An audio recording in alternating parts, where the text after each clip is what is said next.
Hit the road, Jack, and don't you come back no more, no more, no more, no more. Hit the road, Jack, and don't you come back no more.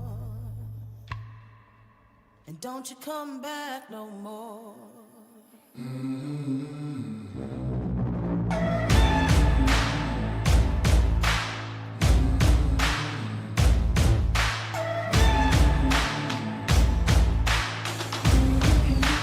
Don't you come back no more.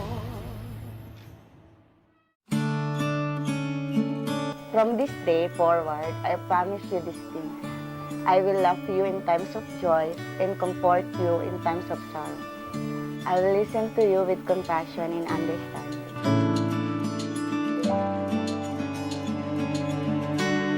Love, hindi ko alam saan ko sisimulan ang hiwaga ng ating pag-iibigan.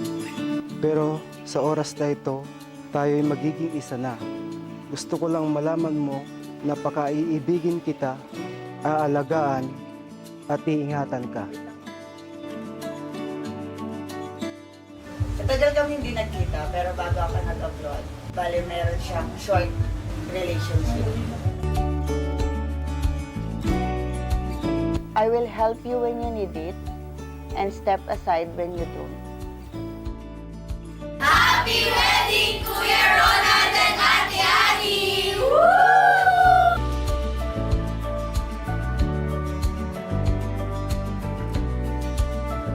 I will remain faithful to you, for better or worse, in times of sickness and health. God in the center of our relationships, our love will be as fruitful and sweet.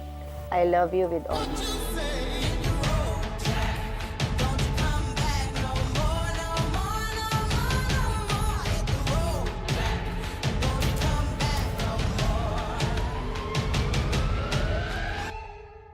Ang pag-iisang dibdib ni Ronald at Annie sa isang banal at kristyanong kasalan. Ang pipang ng pag-aasawa ay tinakda at iniatag ng Diyos na siyang lumikha sa atin na lalaki at babae.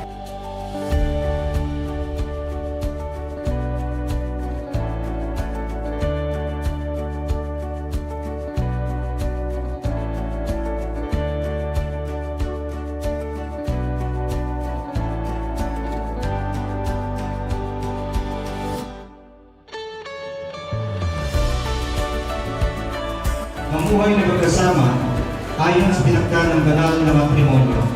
Siya ba ay iibigin, aalawin, igagalak at iingatan sa sakit at sa kalusugan at tayo sa kanya lang ang pipisan habang kayong dalawa ay nabubuhay.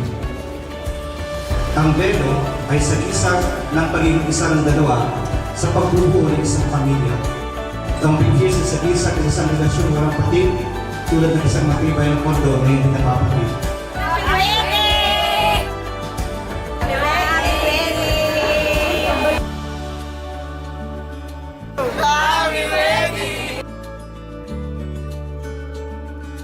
Ronald at Annie ay mag-asawa na sa pangalan ng Ama at ng Anak at ng Banal na Espiritu.